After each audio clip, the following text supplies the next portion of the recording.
Moving on to the Sporting Life Arkle, and your 6-4 favourite at the moment is El Fabiolo, 13-8 John Bon, 5-1 Dysart Dynamo, 10-1 Appreciated won't run here, 20-1 Final Orders, and 20-1 Saint Roi, and it's 25-1 Bar.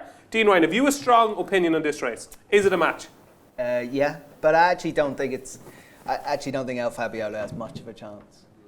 But they're the only two that can win if John Bon doesn't perform. I think. So how can El Fabiolo not have much of a chance if there's only two horses that can win? Well, because one can fall and he'll beat the rest. Like. Okay, go on. If that makes sense. So you think John Bon will win? John Bon all day long, absolutely. He did get fright the last day, but I think it was a mid-race fright, wasn't it? It was nothing towards the business end of the race. Everything was fine for John Bon by the time they got there. Demo reminded me earlier on that he actually ran pretty poorly before Cheltenham last year and then still managed to run into the back of Constitution Hill, which was just unfortunate. He's beaten El Fabiolo before. I think he will do again. The problem with El Fabiolo is he's going to hit at least one, maybe two. And I think the engine is there. I'd like him in a Turners. I think he might get away with a mistake over the longer distance. Dysart just probably go 2-3 and maybe cut his own throat at that way. You can't write him off maybe, but the price isn't big enough to get involved. I've been a John Bon fan all year. Everything he does is super professional. He looks real fast and slick over the fences. I think he'll win comfortably. Yeah. Win comfortably, 13-8 at the moment. John Bon, Jamie, are you a John Bon fan? Oh, Jesus, I'd be very much of the opposite opinion that El Fabiolo would be my pick. Very much of the two, near enough a match bet. There'll be a match in fantasy. El Fabiolo, I'd be all over. I thought he was unbelievable at the Dublin Racing Festival, and the way that he jumped that day was just eye-catching, because that was his flaw before, right? Like he was maybe not that good a jumper, but then you look at his form when still. Jesus, I hope he jumps better than your Mike. Testing. Oh, there we go. There we go. Yeah, El Fabiolo wins now. Boom. There we go. El Fabiolo wins. I think we're over the mic difficulties now. Diarmuid, we've completely contrasting opinions already. One vote for John Bon, one for El Fabiolo. What's your opinion? I think this race has the propensity to absolutely implode. Jeez, that was a big word. Yeah, it was. I was all night practicing it. But how do you spell that? IMPLO. I think El Fabiolo has a mistake, as Dean said, and I don't think John Bon is Shishkin or Altior or anything. I think he's a very good horse, but I do think there's a massive chance that John Bon can be beaten by something late on. Dysart Dynamo goes too hard. I actually think Dysart Dynamo, just on a separate note, would be kind of like on the sow, and that I think when he goes up about half a mile, that we'll see the best of him. I think that I think if you watch the end of his races, he actually stays rather than have another kick in him. That's my opinion. I think that he doesn't, at the end of his races, he's just staying at the one pace as opposed to being able to lift that pace again. I know he's going a million, but still laid on in races, that's just the way I see it with him. Appreciate's not running. I think St. was the bet here at 20-1. I think that he was taken off his... he wasn't taken off his feet in the Arkle. That was just an unlucky unseat. The way I see this race working out in my head is that that El Fabiolo could hit a few, and then John Bon's going to be there to be fired at over the last. A waiting ride on him. He was brilliant at Christmas beating Fieldor. He gave feet overweight that day as well. It's obviously not up to the form as to what El Fabiolo done. From a technical point of view, he is absolutely a brilliant racehorse. His jumping just leaves a bit to be desired for me. Yeah, I think St. 20-1 is a decent bet. Yeah, it could be picking up the pieces. Saint Roi, Don. John Bon or El Fabiolo? El Fabiolo, yeah, I agree with a lot of what Jamie said. Like he was only beaten the neck by John Bon at Aintree last year when he made a pretty bad mistake at the final flight in the top novices hurdle. And I think he'd have beaten him if he'd jumped the final flight a bit better. And his jumping at Fairyhouse on his debut wasn't great, but last time at Leopardstown he was very, very good. The Dysart Dynamo set a blistering pace, and the time of the race was phenomenal. It was about 9 seconds faster than the handicap chase later on the day. Now I know the ground maybe had deteriorated a wee bit before the handicap chase, and that handicap chase was won by Final Orders, who's going to run in the Arkle as well. But they were consistently. I did hand times after every fence, and they were consistently faster at every fence, up to 8 seconds faster from the first fence to the last. And for El Fabiolo to be able to lie up at that pace and then go to the line as strongly as he did, having sat in behind Dysart Dynamo, was a massive performance. It was only his second chase. He can improve again.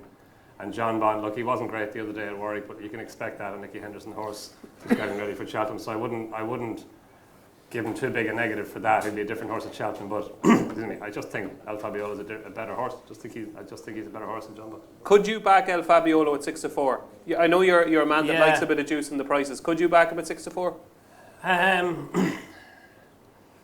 I've maybe on the day. I've kind of come around to short prices. Sometimes might be valued, but when I was smaller, I used to increase my stake when the price was short. So then I stopped back at short prices. But then recently I've kind of think like 6-4, you could still have a 1 point bet. You don't need to have 4 points on it at 6-4 to win 6. You can still have a 1 point bet on it, like a 1 point bet in a 20-1 shot. You can still have it on your side without going mad. So maybe on the day, The voice of reason, Donn McClean. There you go. All about responsible gambling, Don. Fair play. 6-4, El Fabiolo. David Mullins. El Fabiolo was a horse that obviously last year had loads of potential. This year he seems to be fulfilling that potential. Did you always think he was top notch? No, I thought he was an ordinary beast last year till John Bond came around. Mikey Fogarty went a good gallop that day in Aintree and probably set it up for El Fabiolo. Broke down my horse that day. He decked him as well. What was that, Mikey? Salamanca Bay. Oh, yeah. Remember, Yeah, so not a bad horse. That's how I think El Fabiolo is. I think Dysart Dynamo went too hard the last day. Banbridge never jumped the fence and still caught Dysart Dynamo and appreciated for second. So to me that race fell apart a bit and I don't think he was as impressive as it looked. John Bond made a few horrendous mistakes down the back in Warwick. And to make up... Bit harsh. Dave. But he jumped out to the right and lost a lot Jumped of out ground of the right and looked limit, like being pulled up. Right. So for that to happen and still come down the straight and probably pick up about 8 or 9 lengths on one of Dan's skeletons on a fast finishing track like Warwick, the engine is still very much there, and I'm sure Nicky Henderson will iron out his jumping. I think it's going to be a JP winner. If they go too hard, St. Roy will pick up the pieces. Okay, there you go, Diarmuid. You're not on your own with Sandra. 20-1 there. He could pick up the pieces, but David Mullins is a John Bond fan. And Michael Fogarty, the Arkle, El Fabiolo or John Bond? I agreed with Diarmuid completely. Great way of putting it. I could see that happening, going too hard. El Fabiolo is a beast there. I rode him the other day. He's a real powerhouse. It's whether he just jumps well enough, isn't it? And Dysart Dynamo, he's just doing a bit too much out in front. And I'd be with. It's going to be a great race. John Bond will improve, but I'd nearly have a big. I'd nearly go for it and have a good bet on El Fabiolo. I'd nearly be sure that nearly the ability is there on the Leopardstown run, and if not, it'd be a tenner each way then in St. Roy picking up the pieces. And you obviously rode him in work. What does he feel like? Does he feel like a proper top notch or like? I got down off him. He's a very strong horse. So only the guys that hold on to him could ride him. And the what were you doing on him? Did not turn up? No. He'd be surprised. My arms were getting tired at the end of it, and I'd be classed as a stronger rider, believe it or not. I know hands wouldn't be great now, but I'd hold on to him. But he's a very powerful horse. You'd notice I got down off him and I went, no, that's why he's the way he is, and I fancied him in Leopardstown. Yeah, he's massive. He's 17 hands. Yeah. So I wouldn't be surprised. I thought Darrell Jacob gave him a great ride. He's not an easy ride. He even schooling and all. There wouldn't be many lads putting their hands up there now straight away to go schooling him. Because he's he goes a gallop and jumps, but jumped very well. He'd be one for me and St. Roy then for each way. Brilliant stuff. So we have. Let me see. We have 2 votes for John Bond. We have 3. You were John Bond. Yeah. Yeah. We have 3 votes for John Bond. 3 for El Fabiolo. Oh no, sorry, I was El Fabiolo. Make up your mind, will you? You were El Fabiolo. Right, we have a split cap, okay? We have 3 for El Fabiolo, 3 for John Bond, and we have a few each way shouts for Santois as well. What do you like? Do you know what? I don't know what I like. To be honest, all year I've been writing about John Bond saying he's overrated and he's the worst price. I did an article, I think, before Christmas saying he was the worst price Cheltenham Festival I've seen in donkey's years. That was when he was 11-8 back then. I actually think at the moment he's probably the most likely winner, John Bond, which is, I didn't think I'd be saying that a few weeks ago. So there you go, John Bond for me. In the Arkle. Mikey has something to say. No. Go for it. No, you're actually changing. It's a toss of a coin. I'm nearly on the John Bond camp. Honestly, I fancied him this morning. Shannon Ruby this morning. I said, no, I'm sticking with Jamban. And he went, yeah. So I just, when you go talk, when I'm listening to all you talking, see, I'm picking up points, and then it's a toss of a coin, lads. No one knows what's going to happen.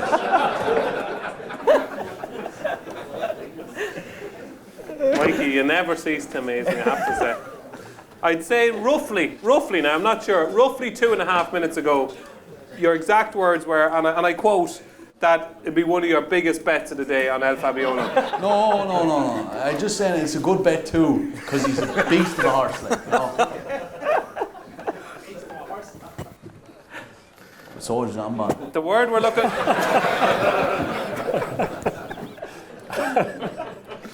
It's lucky we're not trying to tip horses here, isn't it?